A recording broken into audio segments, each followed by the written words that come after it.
मिट्टी या मृदा किसे कहते हैं?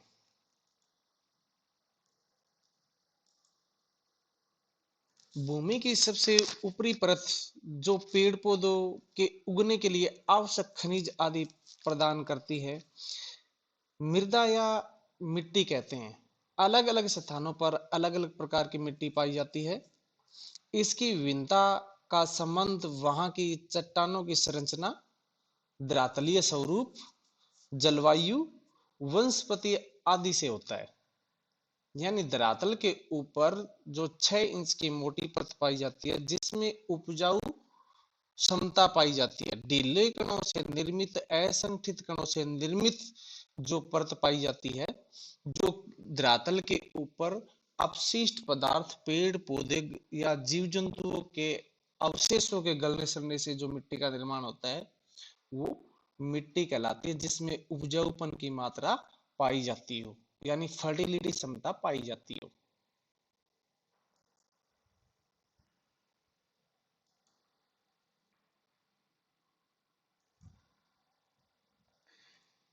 मिट्टी के अध्ययन के विज्ञान को मृदा विज्ञान यानी पेडोलॉजी कहा जाता है।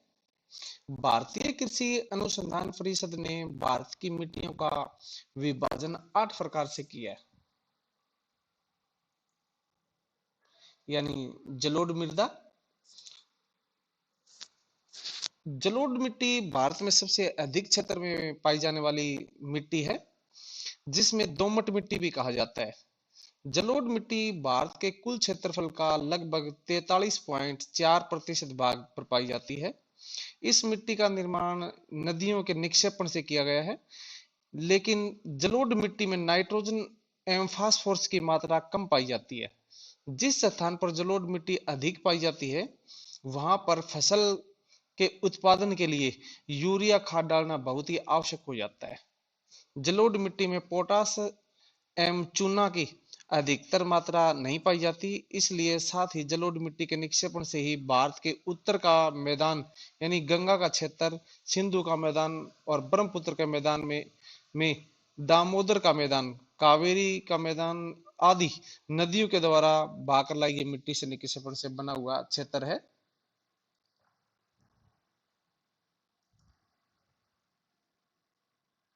नेक्स्ट है नंबर 2, काली मिट्टी। भारत में जलोढ़ मिट्टी के बाद सबसे अधिक इस्तेमाल काली मिट्टी का किया जाता है। इसलिए क्षेत्रफल की दृष्टि से देखा जाए तो भारत में काली मिट्टी का दूसरा स्थान है। काली मिट्टी का सबसे अधिक उपयोग भारत में महाराष्ट्र और दूसरे स्थान पर गुजरात राज्य की में खेती के लिए किया जाता है। इस मिट्टी का निर्माण ज्वालामुखी के उद्गार के कारण बेसाल्टिक चट्टानों के निर्माण से होने से हुआ है। वहीं दक्षिण भारत में काली मिट्टी को रेगड़ या रेगुड़ के नाम से भी जाना जाता है। केरल में काली मिट्टी को साली का नाम दिया गया है और कहीं उत्तर भारत में काली मिट्टी को केवाल नाम से भी जाना जाता है। और काली मिट्टी में नाइट्रोजन एवं फास्फोरस की मात्रा अधिक पाई जाती है, क्योंकि इसमें लोहा, चूना, मैग्नीशियम एवं एल्यूमिनियम की मात्रा अधिक पाई जाती है, इसलिए सबसे अधिक उपयोगी मानी जाती है। और कपास के लिए सबसे उत्तम उत्पादन के लिए मानी जाती है, काली मिट्टी सबसे उपयुक्त मानी जाती है। नेक्स्ट है लाल मिट्टी, रेड सोइल। क्षेत्रफल की दृष्टि से देखा जाए तो भारत में लाल मिट्टी ने अपना तीसरा स्थान बनाकर रखा हुआ है। भारत में 5.18 लाख वर्ग किलोमीटर पर लाल मिट्टी का विस्तार पाया जाता है। वहीं इस मिट्टी का निर्माण ग्रेनाइट चट्टानों के टूटने से हुई है। लाल मिट्टी तमिलनाडु राज्य में सबसे अधिक विस्तृत है। लाल मिट्टी के नीचे अधिकांश भागों में खनिजों की मात्रा ज्यादा पाई जाती है। लाल मिट्टी में नाइट्रोजन एवं फास्फोरस की मात्रा अधिक नहीं पाई जाती। लाल मिट्टी में आयरन ऑक्साइड Fe2O3 पाया जाता है, जिसकी वजह से इसका रंग लाल पाया जाता है। और इस मिट्टी के अंतर्गत अधिकांश मोटे अनाज जैसे ज्वार, बाजरा, मूंगफली, अरहर, मक्का आदि की फसल की उपज बेहतरीन होती है। नेक्स्ट है लेटराइट मिट्टी।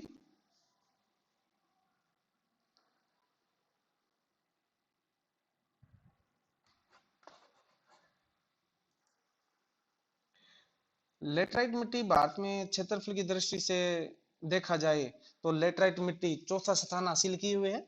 यह मिट्टी भारत में लगभग 1.26 लाख वर्ग किलोमीटर क्षेत्र पर फैली हुई है। लेटराइट मिट्टी में लाल ऑक्साइड एवं एल्यूमिनियम ऑक्साइड की अधिक मात्रा पाई जाती है, लेकिन नाइट्रोजन, फास्फोरस, पोटासियम, चूना एवं कार्बनिक तत्व अधिक नहीं पाए जाते। लेटराइट मिट्टी के अंतर्गत चाय एवं कॉफी फसल के लिए सबसे उपयोगी मानी जाती है। इसलिए भारत में लेटराइट मिट्टी असम, कर्नाटक एवं तमिलनाडु राज्य के अंतर्गत अधिक पाई जाती है और यह मिट्टी पहाड़ी एवं पठारी क्षेत्रों में अधिक पाई जाती है। इस मिट्टी में काजू की फसल भी अच्छी होती है।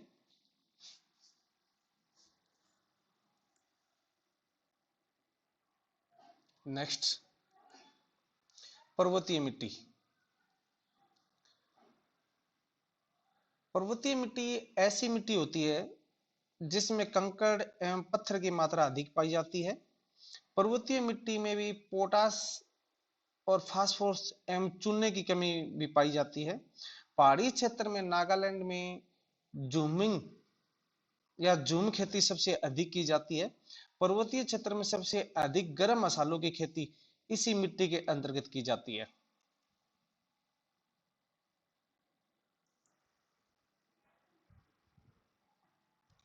शुष्क एवं मरुस्थलीय मिट्टी, नाम से ही पता चलता है।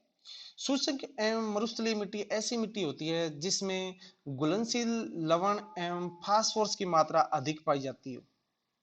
इस मिट्टी में नाइट्रोजन एवं कार्बनिक तत्वों की मात्रा अधिक नहीं होती। यह मिट्टी तिलहन के उत्पादन के लिए सबसे अधिक उपयोगी मानी जाती है। मरुस्थलीय मिट्टी में भी अच्छी फसल का उत्पादन किया जाता है, लेकिन इसके लिए आपके पास जल की अच्छी व्यवस्था होनी चाहिए या पर्याप्त मात्रा में सिंचाई के साधन होने चाहिए। जैसे हम कह सकते हैं कि ज्वार, बाजरा, रागी की फसल की पैदावार जो है इस मिट्टी के अंतर्गत सबसे बेहतरीन की जा सकती है। नेक्स्ट है लवणीय एवं क्षारीय मिट्टी। लवणीय मिट्टी को क्षारीय मिट्टी, रेड मिट्टी या ऊसर मिट्टी एवं कलर मिट्टी भी कहा जाता है।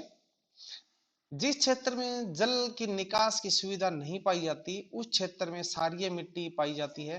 वैसे क्षेत्र में मिट्टी में सोडियम,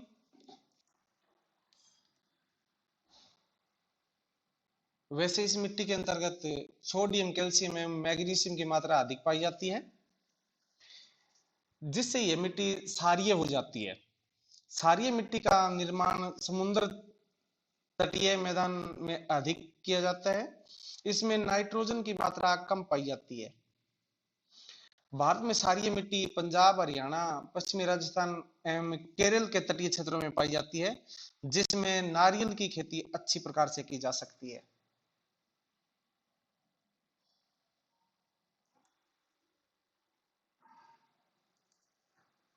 नेक्स्ट है पीट एवं दलदली मिट्टी। जैविक मिट्टी को दलदली मिट्टी भी कहा जाता है। भारत में दलदली मिट्टी का क्षेत्र केरल, उत्तराखंड एवं पश्चिम बंगाल में उपलब्ध है। दलदली मिट्टी में भी फास्फोरस एवं पोटास की मात्रा नहीं पाई जाती, लेकिन इसमें लवण की अधिक मात्रा पाई जाती है। दलदली मिट्टी भी फसल के उत्पादन के लिए अच्छी मानी जाती है।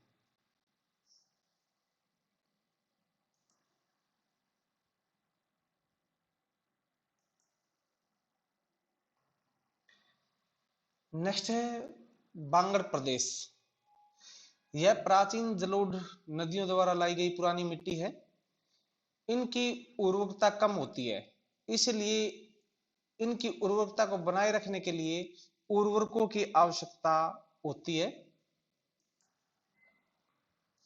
खादर यह नवीन जलोढ़ क्षेत्र है, यानी प्रत्येक साल बाढ़ द्वारा लाई गई मिट्टी निक्षेपित हो जाती है या बिछ जाती है बाढ़ के द्वारा बहाकर लाई गई, और यह बांगड़ की अपेक्षा अधिक उपजाऊ होती है।